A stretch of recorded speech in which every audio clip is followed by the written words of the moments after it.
under investigation. A nightclub shooting in Mexico kills at least one Canadian. Police arrest a suspect in Turkey's New Year's Eve massacre. Plus, the workers who abandoned the Democrats. I think that the people just had enough. I, for one, had it up the earth. Can their Rust Belt jobs really come back? Nearly 2 million Canadian tourists visit Mexico each year. After the United States, it's the top international destination. But the threat of crime, drug cartels, and gangs looms large in that country. And last night, a winter getaway for many tourists, including Canadians, turned into an unthinkable horror.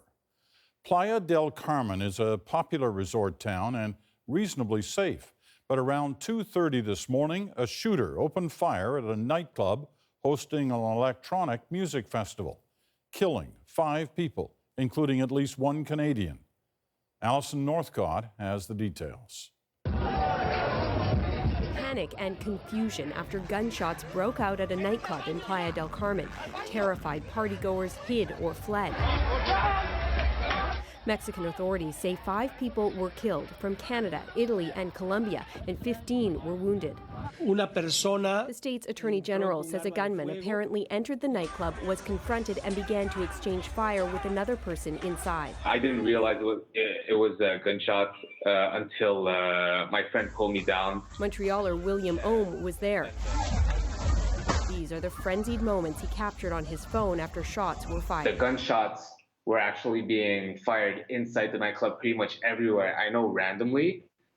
I've seen from my own eyes people who got shot laid on the ground, crying, bleeding. One of the victims is Canadian Kirk Wilson from Hamilton. He was working security at the club for the final night of an electronic music festival which was co-founded by Canadians.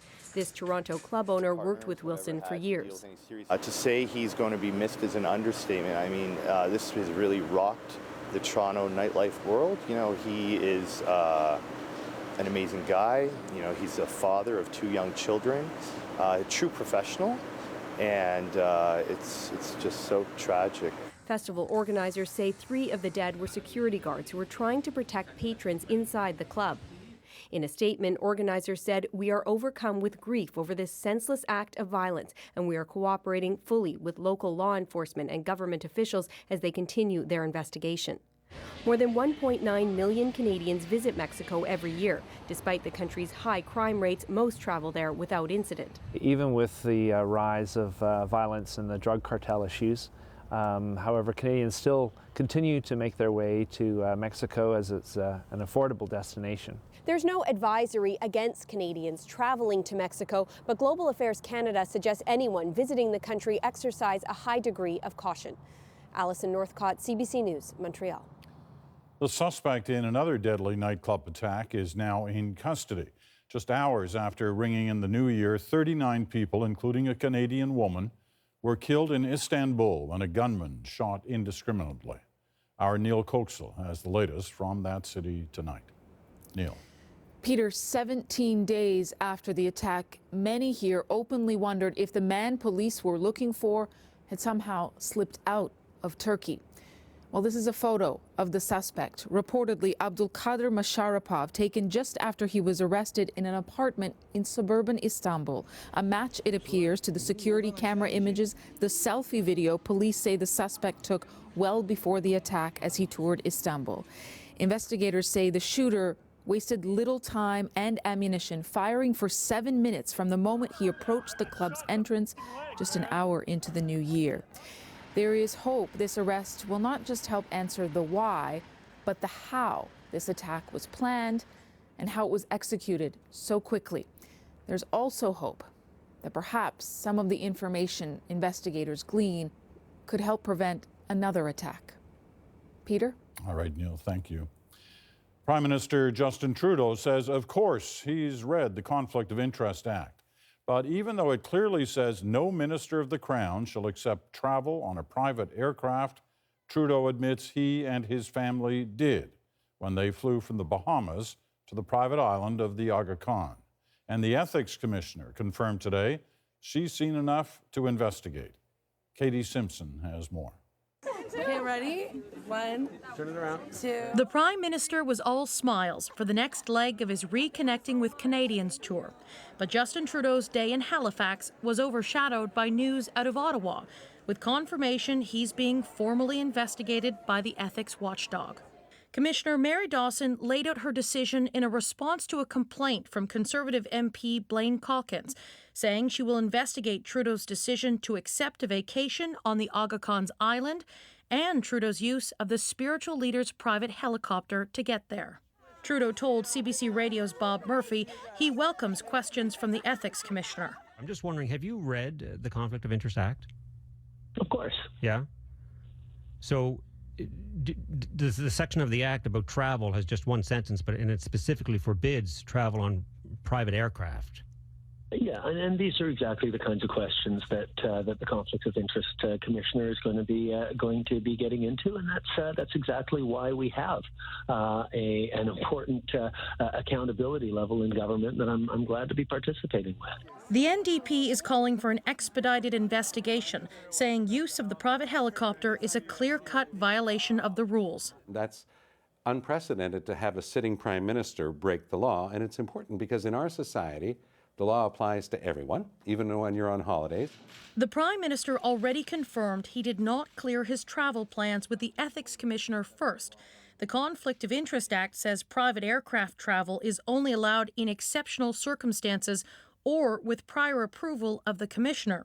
Trudeau's own accountability rules take it a step further, saying this kind of travel must first be approved by the Commissioner and disclosed to the public. Some observers say it appears rules have been broken. I think the right thing to do would be for him to come clean, to say, I've made a mistake, I should not have done it. You, sir, yes. But even if he did break the rules, the issue did not come up at Trudeau's town hall tonight in Dartmouth. If Trudeau violated the rules, the Ethics Commissioner doesn't have a lot of power to impose punishments. Her office can give out fines of up to $500, but her staff explained today, typically, the publicity from a guilty finding is punishment enough. Katie Simpson, CBC News, Ottawa.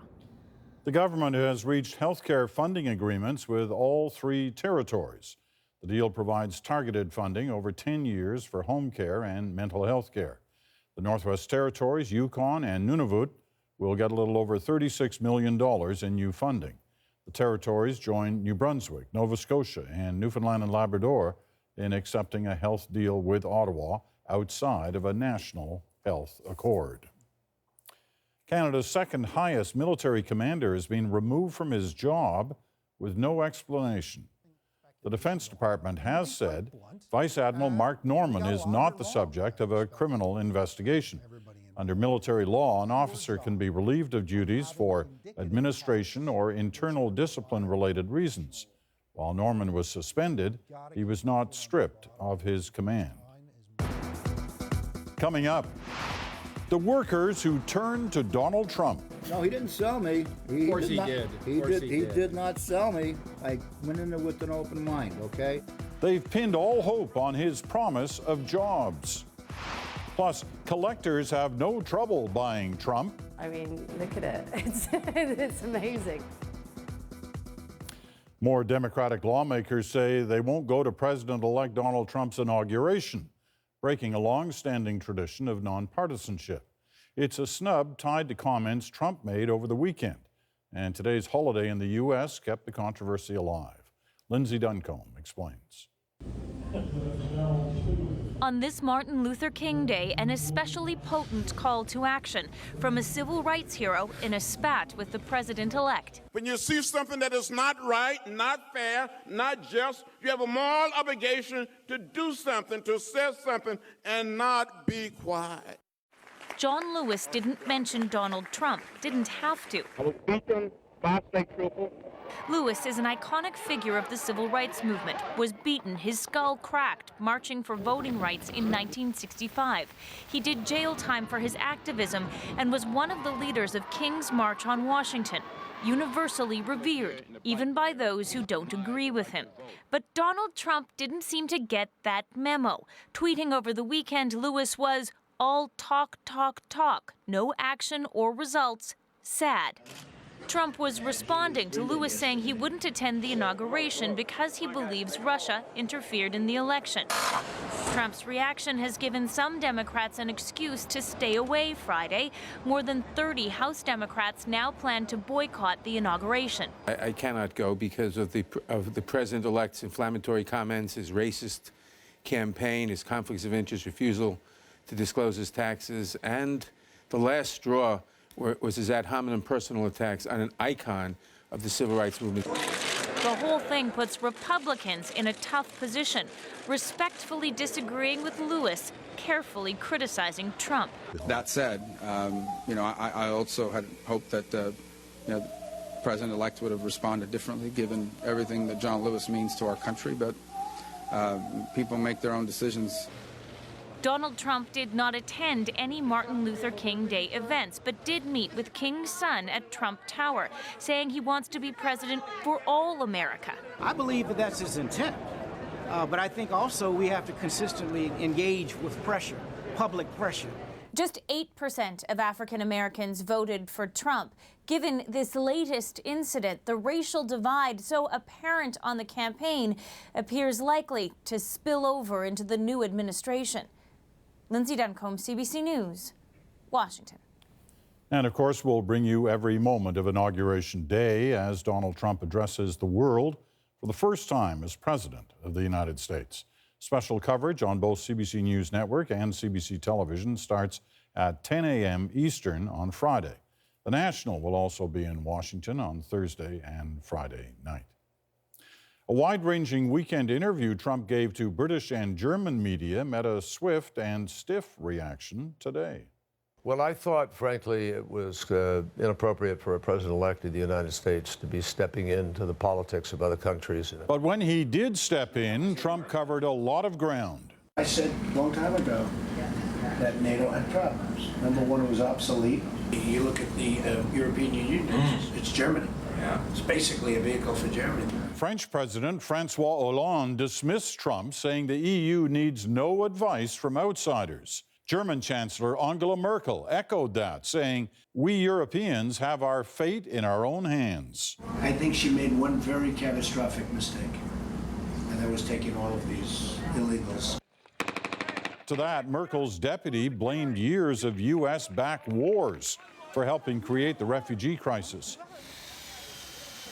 He also said Trump's proposed border tax on foreign-made cars would end up hurting U.S. automakers because their supply chain depends on European parts. And it's not a two-way street. How many Chevrolets do you see in Germany? Maybe none? Germany hit back on that, too, saying the U.S. should build better cars, then maybe people will buy them. In his last foreign visit as Vice President, Joe Biden tried to assure Ukraine of Western support. The international community must continue to stand as one against Russian aggression and coercion. Biden told reporters he hopes the new administration will also stand with Ukraine and keep sanctions against Russian aggression in Ukraine, including the annexation of Crimea. Hundreds of U.S. Marines arrived in Norway today. They're the first foreign troops posted to the country since the Second World War. Russia has expressed concerns about the deployment, but Norwegian officials say the Marines are there to learn about winter warfare and take part in military exercises. This is the devastating aftermath of a plane crash in Kyrgyzstan. A 747 cargo plane crashed into a village while trying to land in dense fog. 37 people were killed, most of them on the ground. The Crown says a years-old petty grudge over business dealings is behind the murders of a 5-year-old Calgary boy and his grandparents. Nathan O'Brien and Alvin and Kathy Lickness disappeared from the Lickness home in June of 2014. Their bodies were found on a farm belonging to Douglas Garland, now on trial for their murders. The Crown prosecutor told the jury today that Garland had kept tabs on Alvin Lickness for years, and when he discovered the couple was about to move, he killed them. The boy just happened to be with them. Garland's murder trial is expected to last 5 weeks. A senior citizen in Ontario was sentenced today to life in prison with no chance of parole for 10 years for killing a fellow resident in a retirement home. Peter Brooks was found guilty of second-degree murder last month in a case that's highlighting a problem at care facilities across the country. Howard Gould reports. It was, police said, a horrific and gruesome crime committed in a place where seniors are supposed to be safe. In 2013, Peter Brooks, now 76, went on a rampage in a senior's home and beat a 72-year-old woman with his cane while she slept. Jocelyn Dixon's family told the court she deserved to die peacefully and not, as one family member put it, at the hands of a monster. There'd be a lot of people that would look at that looking at Mr. Brooks, looking at anybody of that same age, maybe with some of the physical handicaps that he had, that he would not be capable of doing that. It is difficult to assess how much seniors violence there is in long-term care facilities in Canada. Experts say it is both unrecognized and underreported. Emily Houston's death was recognized. Houston, on the right in this picture, died from complications in 2015, days after she was pushed and knocked to the ground by another resident at the Kamloops, British Columbia facility where both lived. BC's seniors advocate, in a groundbreaking report last year, found a total of 9 deaths in residential facilities in the province in a recent 3-year period, along with hundreds of other violent incidents. It's a time bomb. This expert says seniors' violence is only going to get worse as Canada's population ages. I feel that we really need to be concerned about the security of frail elders who are in long-term care in Canada. In Ontario, nursing home operators are campaigning for more government money. We need to rebuild our homes. We need to make it a safer environment for them. And we need to have more resources in our homes to deal with the behavior residents. Peter Brooks had a history of acting out at his Toronto nursing home. Juanita Hickey says her mother used to live there in fear. I want her to know that she can feel relaxed. She can enjoy the rest of her life, that he's not going to come and get her. But eliminating concerns for everyone in all seniors' homes, that's more difficult. Howard Gould, CBC News, Toronto. The price of a home continues to rise, but the Canadian Real Estate Association says, don't be fooled. The average home cost nearly $471,000 in December. That's up 3.5% from December of 2015. But that was the slowest pace of increase in 2 years, and largely driven by Vancouver and Toronto.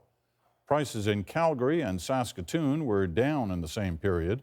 Regina, Ottawa, Greater Montreal, and Greater Moncton saw only moderate gains. It's expected that new regulations for first-time buyers to qualify for a mortgage will slow the market further in the coming year. The British Antarctic Survey is pulling out all staff from one of its research stations in Antarctica because of potentially dangerous shifting ice. Halley Station is a series of high-tech pods on skis located on the Brunt ice shelf. It's moving right now to a new location because of an approaching ice chasm to the south. But it was the appearance of a new crack in the ice to the north that's prompting the rare closure from March through November. Officials say they just can't predict what might happen to the ice shelf during those winter months when an evacuation would be almost impossible. The last man to walk on the moon has died. Gene Cernan was the mission commander of Apollo 17 and spent 74 hours on the lunar surface in December of 1972. I was strolling on the moon one day in a merry, merry month of December. Now, May. That's Cernan and fellow astronaut Jack Schmitt. That same mission, the most famous picture of the Earth was snapped, the so-called blue marble. After retirement, Cernan became a television commentator on the early shuttle missions. He died today at age 82, surrounded by family. Straight ahead, Donald Trump won over Rust Belt workers. Now they cling to the hope jobs will return.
So we need to get the good, strong manufacturing jobs back in the area.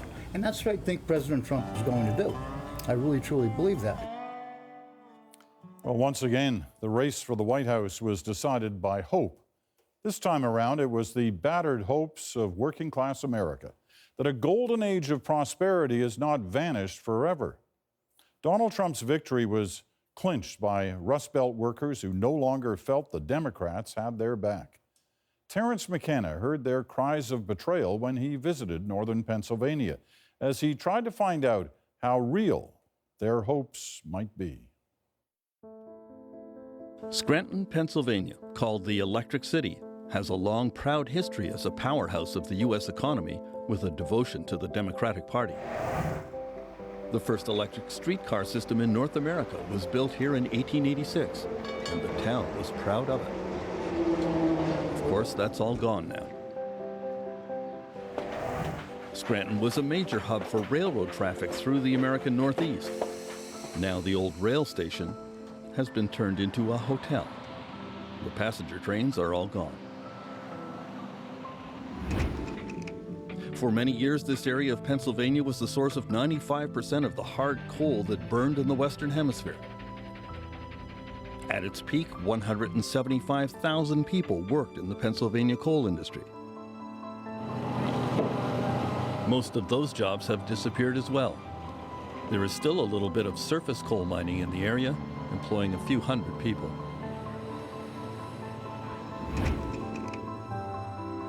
The loss of manufacturing is another problem. 1,100 people worked in this world-renowned Scranton Lace Company factory until it was closed down mid-shift in 2002. The closing down of factories like this one and the loss of mining and manufacturing jobs has devastated the economy of northeastern Pennsylvania. Young people have lost all hope of attaining the same or better standard of living that their parents had and are moving away in droves. All of that set the table for the election battle that took place here. This is me in Scranton, where my father was raised and my grandfather worked in a lace mill. Hillary Clinton's grandfather, Hugh Rodham, worked for many years in the Scranton Lace Factory. And the Clinton campaign even put out a TV ad of Hillary remembering her childhood visits here. I'm Hillary Clinton, and I approve this message. That connection was spoofed by Kate McKinnon playing Hillary on Saturday Night Live. Laborers like my own human father who made, I guess, drapes or printed drapes or sold drapes or something with drapes, and he was relatable, and I am also relatable. Crooked Hillary Clinton, oh, she's crooked, folks. She's crooked as a $3 bill. At rallies in this area, Donald Trump attacked Hillary Clinton as an agent of the establishment. And we're going to see immediate change, and that's what you need. Hillary Clinton is not about change. Hillary Clinton has been doing this stuff for 30 years. Democratic Party pollster Anna Greenberg says Trump's attacks hit home. Nobody went to jail after the economic crash. No one from Wall Street went to jail. But if we were to take on the system, and truthfully, that's what people believe. People believe the economic system in this country is rigged against regular people. It is rigged for people at the top. Clinton's Pennsylvania connection didn't seem to win her many fans here. WILK-FM. It's back to the best in news talk with Sue Henry. In a post-election discussion on local radio station WILK, host Sue Henry hears one anti-Hillary diatribe after another. She's done nothing but in her public life shown she's just scheming and power hungry. We just trust the government at this point. And when Hillary Clinton totally personified that distrust.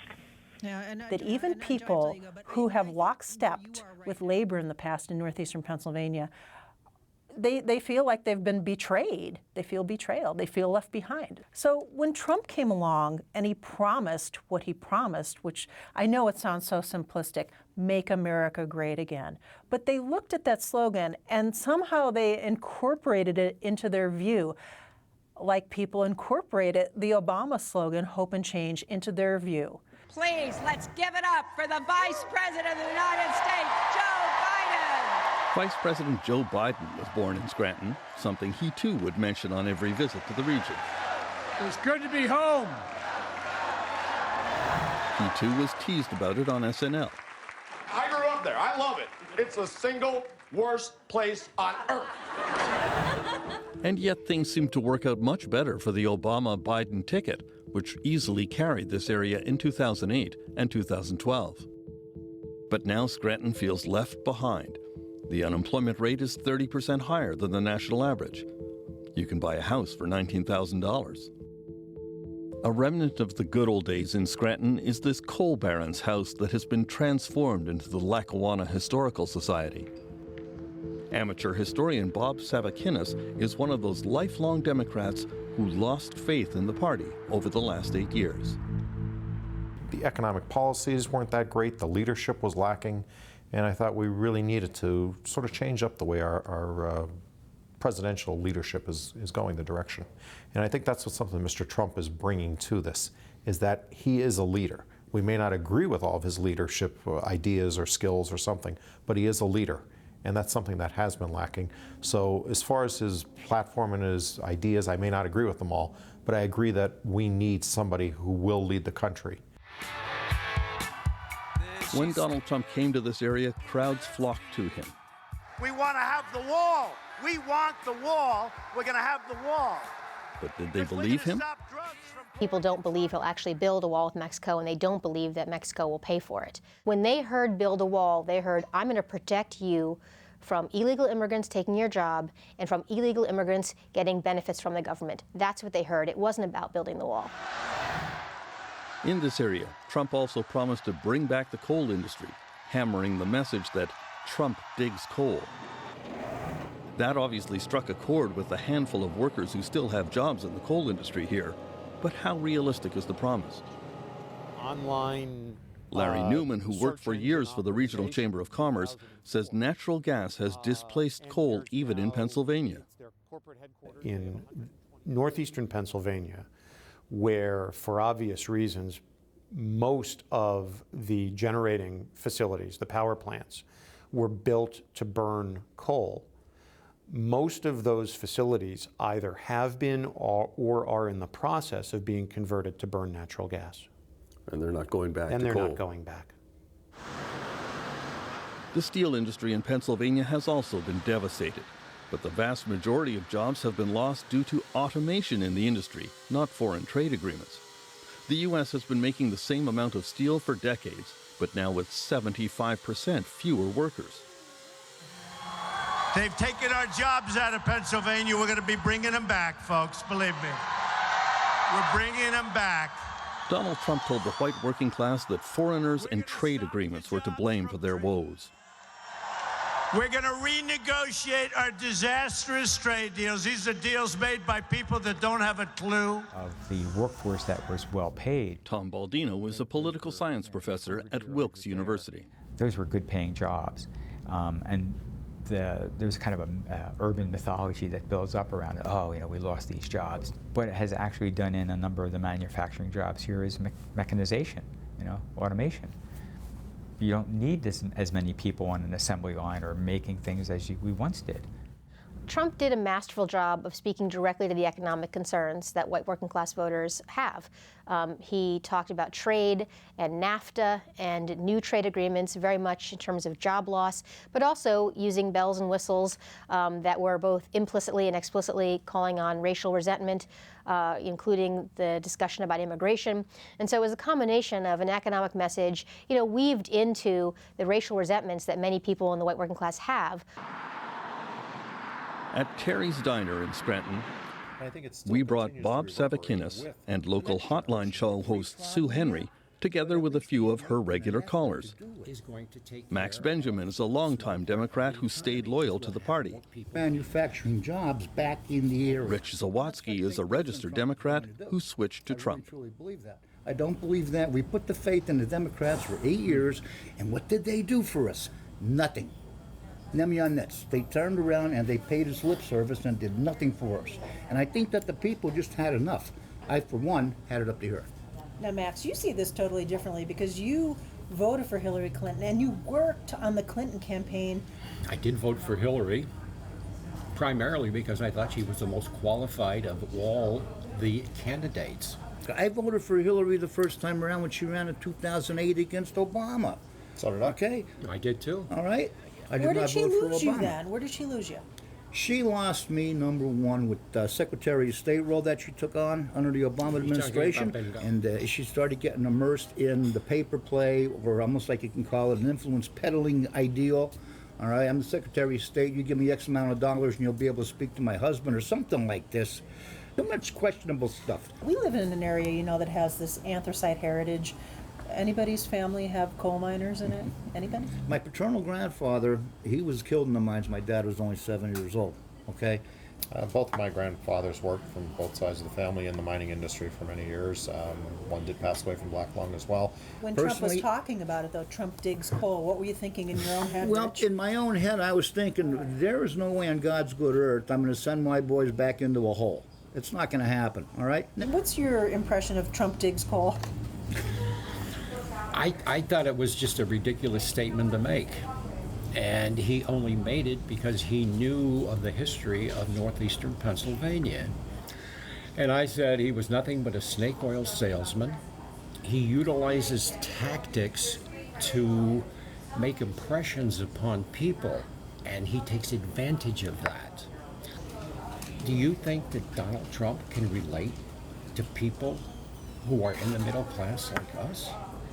He can't. Why, Max, I would disagree with that, just because as an employer, he has many people who work for him who are from every class. So I'm sure he's had discussions with them over all these years that he's been in business. He doesn't necessarily live in the ivory tower. He's out on No, he lives in Trump Tower. Well, of course. But he lives in Palm Beach, Florida. To my point, he seems to be somebody who did resonate with the common man and woman. Is that a false thing? Do you think it's a front?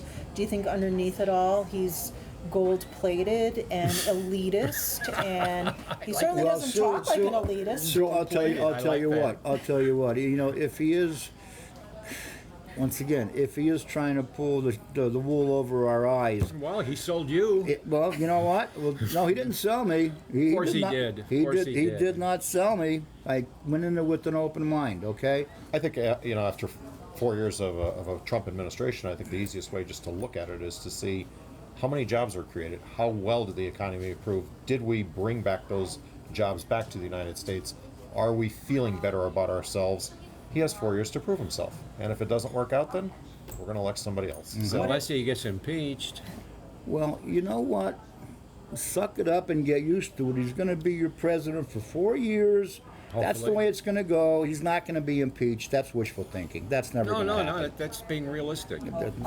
If in 4 years you don't see what you want, do you believe the American people will say, you know what, we've had enough of this in 2020? No, with the vengeance. Sure. With a vengeance. With the vengeance, what yes. What does that mean? Yes, what that means is we would turn on him so quick. And people like you, Sue Henry, who are a radio talk show host, if you are a television talk show host, it's going to be Christmas every day. The new Republican Congress is already moving to repeal Obamacare, which will cause many in this area to lose their health insurance. The Republicans also plan to reform Social Security and Medicare for seniors, which could also cause a backlash. What happens if Medicare is privatized? What happens if Social Security is changed so that the value of your check is tied to the stock market or something like that? I think that people will quickly turn on Trump and the Republicans in Congress, because these, we're talking working class people here, and there are a great number of senior citizens who are on Social Security and who value their Medicare. And if you touch those basic necessities, people here will go ballistic. Scranton and Wilkes-Barre are typical of the Rust Belt areas that suddenly shifted support to the Republicans. But indications are that if Trump cannot keep his promises to bring back the coal industry and thousands of manufacturing jobs, this area could abandon him just as quickly. For The National, I'm Terrence McKenna in northeastern Pennsylvania. Well, up next, you'll see that Donald Trump inspires more than hope. He also inspires artists. It's not just a comb-over, it's a triple, quadruple comb-over. They make political statements, but in one case, it backfired. And a Canadian teen joins a lawsuit against the U.S. government.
On January 20th, I, Donald J. Trump, will become the 45th President of the United States.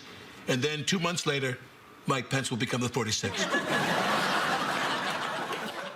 Well, as Alec Baldwin quickly discovered late last year, Donald Trump has little appreciation for artistic satire when he's the subject. But that hasn't stopped Baldwin, and it's not stopping artists outside of the U.S. either. In the face of the threat of angry 3 a.m. tweets or even a lawsuit, the inspiration appears just too great to ignore. Nala Ayed went to find out why.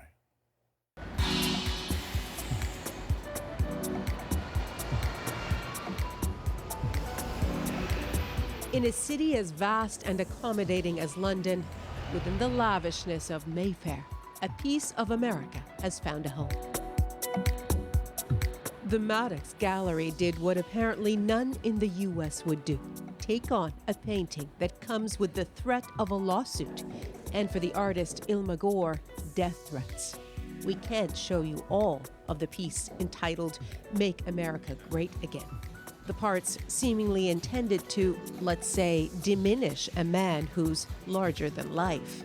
When you're a politician, you sign up for satire as well. That's just part of the game. I thought it was quite extraordinary. So we brought it over here after we contacted Ilma, who was delighted. We put it in a Renaissance-style frame, which I think looks great. And now it's one of the most talked about paintings in the world. I used to love to do this. Come on through. Initially, it went up for more than $1.6 million, and thousands came to see it. Yeah, I completely recognized it, and I was gobsmacked that it was in here. Including Natalie Hamilton, who was looking for an investment piece. And on the same day, she bought the likeness of the next, very litigious president for a hefty, undisclosed sum. I was very afraid. I didn't want anyone knowing who I was. And then I actually got very comfortable with it. I loved the fact that it opened up so many conversations. I loved the fact that I owned something so hilarious. I mean, look at it. It's amazing. And it makes people talk.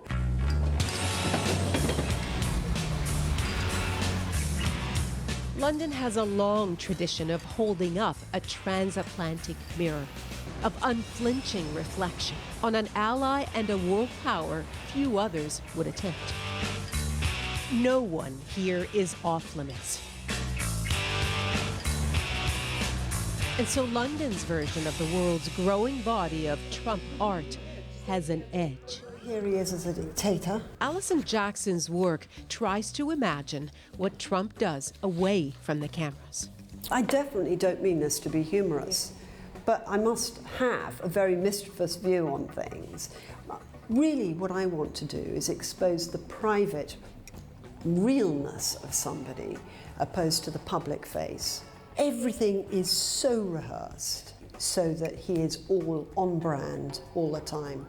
And the USA is on Trump brand. Action! Every photo takes hours to create. A paid actor after auditioning 300 of them. And a specially made wig, which she says cost a fortune. It's not just a comb over, it's a triple, quadruple comb over. And then it swoops backwards. The photos have resonated and shocked on both sides of the Atlantic. Included in a book of her work no one would publish because of fears the Trump photos would bring on lawsuits. So she did it herself. I'm deeply upset because any threat about my artistic freedom is deeply, deeply upsetting.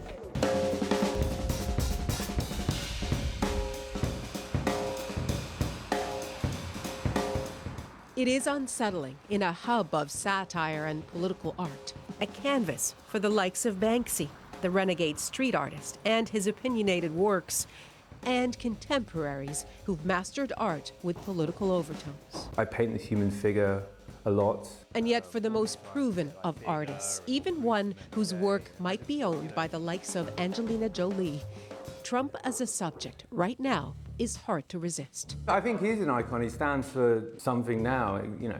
He's like the opposite of the Statue of Liberty. I don't actually have his eyes in there at all, but it's his mouth what actually does it, just gives all his expression. In the many faces of Trump, Anthony Micallef's commentary was unambiguous. I mean, I just disagree with everything he says. I didn't want just a caricature of Trump. I really wanted to make it something else in a way. And also mixing it with the cigarette packet, the design. Kind of fused it into a familiar kind of idea for us, or, you know, a familiarity with what we've seen before, but it's changed. And that's the bit I find interesting. All three pieces sold to a collector from China. Micallef's now working on something else for the inauguration. Making art is an extension of your voice. So when people say, look, I don't want to hear your politics, I just think, well, don't look at my art then. And Make America Great Again is already up for resale, getting new offers and no lawsuits. Hamilton's purchase has changed her in ways she hadn't bargained for. I was actually pro-Hillary at the beginning. And then I started doing my homework. And then I started reading. And I completely did a 180. Can you believe it? No doubt the art of the Donald will always be in the eye of the beholder. Nala Ayed, CBC News, London. Just ahead, suing the U.S. government can be a real long shot, but a Canadian teen is determined to take a stand. Time now to look at the day's business numbers. American and oil markets were closed for Martin Luther King Jr. Day. The TSX dropped 17 points. The dollar fell 0.2 cents.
Fighting climate change is already an uphill battle for environmentalists, and the struggle seems sure to get even more difficult after the Trump administration takes power.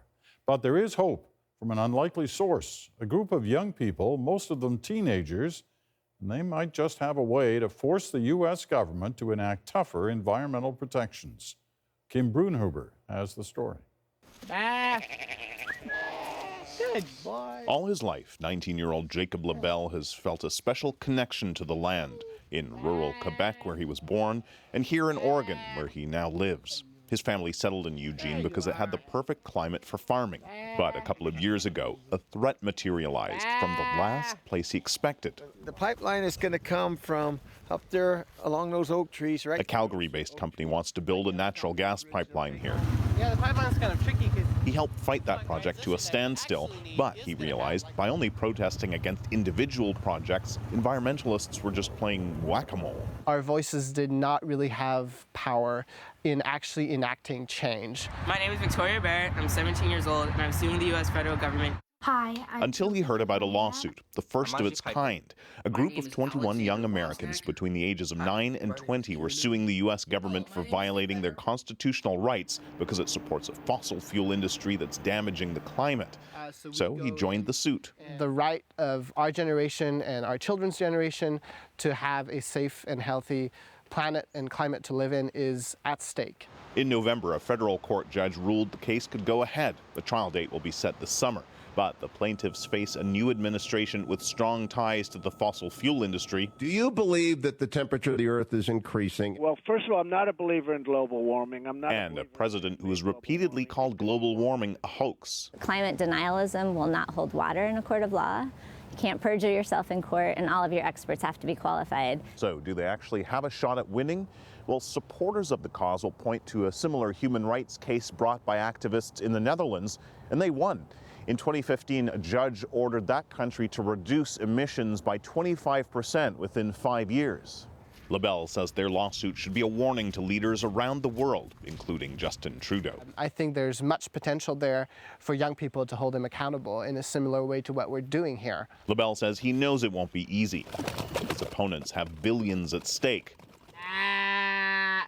But, he argues, his side has even more to lose. Kim Brunhuber, CBC News, Eugene, Oregon. Up next, Barack Obama ran on hope 8 years ago, and one of his faintest finally came through.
Well, there was a little extra grandstanding in Washington today by people who sure seem to enjoy playing hardball.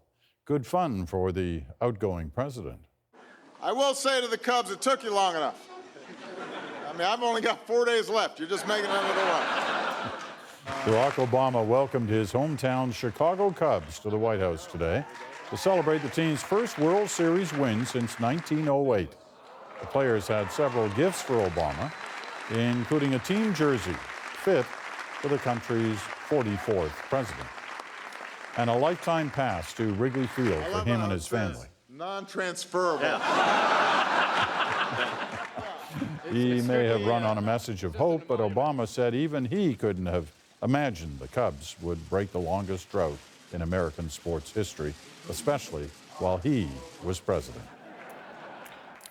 That's The National this Monday night. For news at any hour, you can always go to our website, cbcnews.ca. I'm Peter Mansbridge. Thanks for watching.